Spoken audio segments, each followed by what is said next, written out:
CS 8392. Today's topic is interfaces. Using the keyword interface, you can fully abstract a class interface from its implementation. That is, using interface, you can specify what a class must do but not how it does it. Interfaces are syntactically similar to classes, but they lack instance variable and their methods are declared without any body. In practice, this means that you can define interfaces that don't make assumptions about how they are implemented. Once it is defined, any number of classes can implement an interface. Also, one class can implement any number of interfaces. To implement an interface, a class must create the complete set of methods defined by the interface. However, each class is free to determine the details of its own implementation. By providing the interface keyword, Java allows you to fully utilize the one interface multiple methods aspect of polymorphism. Interfaces are designed to support dynamic method resolution at runtime. Normally, in order for a method to be called from one class to another, both classes need to be present at compile time, so the Java compiler can check to ensure that the method signatures are compatible. This requirement by itself makes for a static and non-extensible classing environment. Inevitably, in a system like this, functionality gets pushed up higher and higher in the class hierarchy so that the mechanisms will be available to more and more subclasses. Interfaces are designed to avoid this problem. They disconnect the definition of a method or set of methods from the inheritance hierarchy. Since interfaces are in a different hierarchy from classes, it is possible for classes that are unrelated in terms of the class hierarchy to implement the same interface. This is where the real power of interfaces is realized. So இது வந்து நம்மளுக்கு இன்டர்ஃபேஸை பற்றி definition நம்மளுடைய text புக்கில் கொடுத்துருக்கிற content எல்லாம் நான் இதில் கொடுத்துருக்குறேன். அண்ட் இதுக்கப்புறம் நம்ம வந்து எக்ஸாம்பிள்ஸ் இன்டர்ஃபேஸஸை எப்படி டிஃபைன் பண்ணலாம் அப்படிங்கிறதெல்லாம் நம்ம நெக்ஸ்ட் பார்க்கலாம். Defining an interface. So this is the syntax how we have to write the interface. First access specifier இருக்கணும் and interface ஓட name இருக்கணும் and curly brackets குள்ள we can use any number of methods, parameter list, variable names and உள்ள வந்து நம்மளுக்கு method and variables நம்ம எப்படி வேணா டிக்ளேர் பண்ணிக்கலாம். Access. When no access modifier is included, then default access results. And the interface is only available to other members of the package in which it is declared. When it is declared as public, the interface can be used by any other code. In this case, the interface must be the only public interface declared in the file and the file must have the same name as the interface.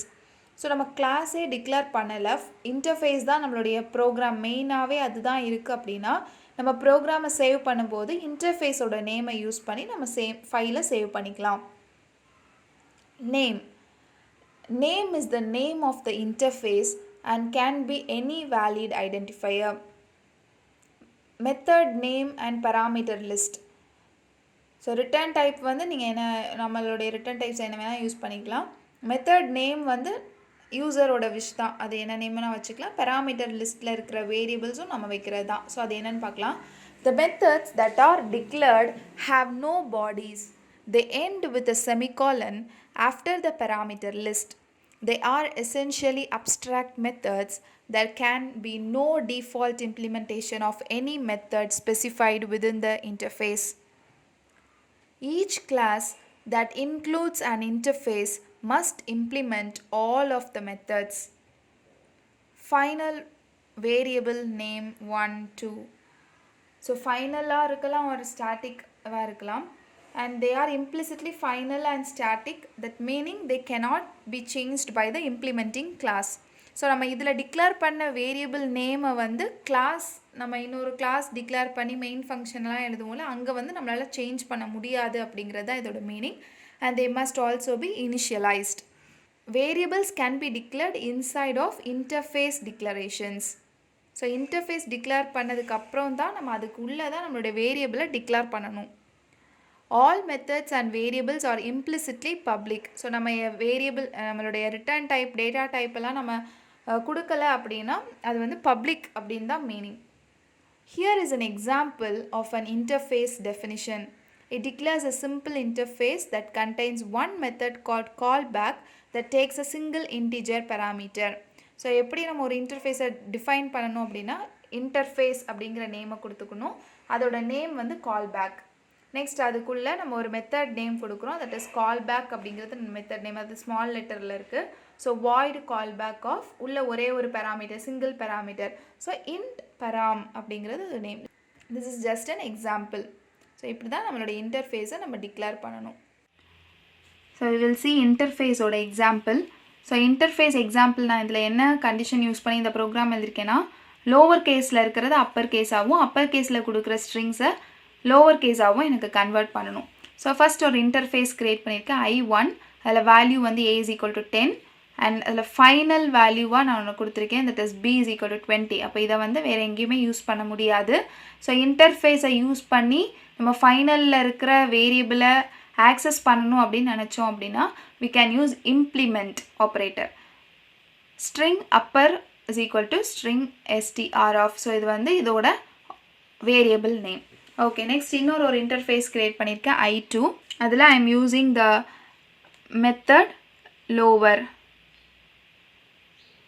So இன்னொரு இன்டர்ஃபேஸில் I am using the lower method. So இதில் நம்ம என்னென்ன ஸ்ட்ரிங்கெல்லாம் pass பண்ணுறோமோ அதெல்லாம் lower அப்படிங்கிற கீவேர்டை use பண்ணோம் அப்படின்னா அந்த வேர்ட்ஸ் எல்லாமே லோவராக மாறிடும். ஸோ அப்பர் அப்படின்னா நம்மளுக்கு அப்பரில் இருக்கிற மெத்தடுக்குள்ளே போகும். So will see the class name. So class which implements both interfaces I1 I2 அப்படின்னு ரெண்டு இன்டர்ஃபேஸையும் இம்ப்ளிமெண்ட் பண்ணுது. ஸோ ஒரு இன்டர்ஃபேஸை இம்ப்ளிமெண்ட் பண்ணுறதுக்கு we have to use implement அப்படிங்கிற கீவேர்டை நம்ம யூஸ் பண்ணணும். ஓகே, ஸோ அப்பர் அப்படிங்கிற மெத்தடை வந்து நம்ம இங்கே எழுதியிருக்கோம். நம்ம இதுக்கு முன்னாடி டிக்ளேர் பண்ண மெத்தடை நம்ம இங்கே வந்து எழுதிட்டு அதில் என்ன ஆப்ரேஷன் பண்ணணும் அப்படின்னு எழுதலாம். So this is the function. So என்ன ஃபங்க்ஷன்னா த ஸ்ட்ரிங் நம்ம அங்கே என்ன ஆப்ஜெக்ட் க்ரியேட் பண்ணமோ that dot to upper case of. இதை நம்ம சேர்த்து எழுதணும், to upper case of. Okay, so அப்படின்னா நம்ம என்ன லெட்டர் கொடுக்குறோமோ அந்த லெட்டர் எல்லாமே அப்பர் கேஸாக மாறிடும். நெக்ஸ்ட் லோவர் மெத்தடை எழுதிட்டு அதுலேயும் டூ லோவர் கேஸ் ஆஃப் சேர்த்து எழுதுனீங்கன்னா டூ லோவர் கேஸ் ஆஃப் அப்படின்னு எழுதுனா என்ன லெட்டர்லாம் அப்பர் கேஸில் கொடுக்குறோமோ அது எல்லாமே லோவர் கேஸாக மாறிடும். இப்போ நம்ம மெயின் ஃபங்க்ஷன் போகலாம். ஸோ மெயின் ஃபங்க்ஷனில் டிரைவ்டு கிளாஸுக்கு நம்ம வந்து என்ன பண்ணுறோம், ஆப்ஜெக்ட் க்ரியேட் பண்ணுறோம். That is which implements both interfaces. ரெண்டு இன்டர்ஃபேஸையும் எந்த கிளாஸ் வந்து இம்ப்ளிமெண்ட் பண்ணுதோ அதுக்கு நம்ம ஆப்ஜெக்ட் க்ரியேட் பண்ணுறோம். அதை யூஸ் பண்ணிவிட்டு we are giving input. So m dot upper of Java, m dot lower of Java. So upper அப்படிங்கிறது மெத்தட் நேம், லோவர் அப்படிங்கிறது மெத்தட் நேம். ஸோ இந்த ரெண்டுமே இதை வந்து எதுக்கு எடுத்துகிட்டு போகும் அப்படின்னா நம்மளுடைய function. So okay, next m dot a plus m dot b. இதில் கன்கார்டினேஷன் ஆப்ரேட்டர் நான் இங்கே யூஸ் பண்ணியிருக்கேன். இப்போ நம்ம பார்க்கலாம். m டாட் அப்பர் அப்படின்னா இது அந்த அப்பர் மெத்தடுக்கு போகும். அப்பர் மெத்தடில் நம்ம என்ன பண்ணியிருக்கோம், நம்மளுக்கு என்ன இன்புட் கொடுக்குறோமோ அதை வந்து அப்பர் கேஸாக மாற்றணும். இப்போ நான் இங்கே ஜாவா அப்படின்னு லோவர் கேஸில் கொடுத்துருக்கேன். அப்போ நம்மளுக்கு அவுட்புட் என்ன கிடைக்கும், கேபிட்டல் லெட்டரில் ஜாவா அப்படின்னு கிடைக்கும். Next lower object. ஸோ இது வந்து லோவர் மெத்தடுக்கு போகும். இந்த மெத்தடில் டூ லோவர் கேஸ். ஸோ என்னென்ன லெட்டர் இருக்கோ அதெல்லாம் லோவர் கேஸில் கன்வெர்ட் பண்ண சொல்லியிருக்கேன். இப்போ ஆப்ஜெக்ட்டுங்கிறது கேபிட்டல் லெட்டரில் இருக்கிறது எல்லாமே ஸ்மால் லெட்டரில் மாறும். நெக்ஸ்ட் டைம் நான் இதை கன்கார்டினேஷன்னு சொல்லிட்டேன் இல்லையா, அது தப்பு. ஓகே, இது m dot a plus m dot b அப்படின்னா நம்ம வந்து இதுக்கு முன்னாடி ஒரு வேல்யூ வந்து கொடுத்துருந்தோம். தட் இஸ் இன்டர்ஃபேஸ் 1ல் நம்ம வந்து a is equal to 10, b is equal to 20 அப்படின்னு வேல்யூ நம்ம டிக்ளேர் பண்ணியிருக்கோம். ஓகே, இது வந்து கரெக்டாக அது அந்த வேரியபிளில் தான் டிக்ளேர் பண்ணும். So a is equal to 10, b is equal to 20 இந்த ரெண்டையும் ஆட் பண்ணி நம்மளுக்கு ஆன்சர் கிடைக்கணும். That is 30. So Java object 30. This is the output for our interface program. So this is the output. Java capital letterல, object small letterல and 30 நம்மளுக்கு addition பண்ணி கிடைச்ச answer. Why do we use interface? நம்ம ஏன் interface use பண்ணணும்?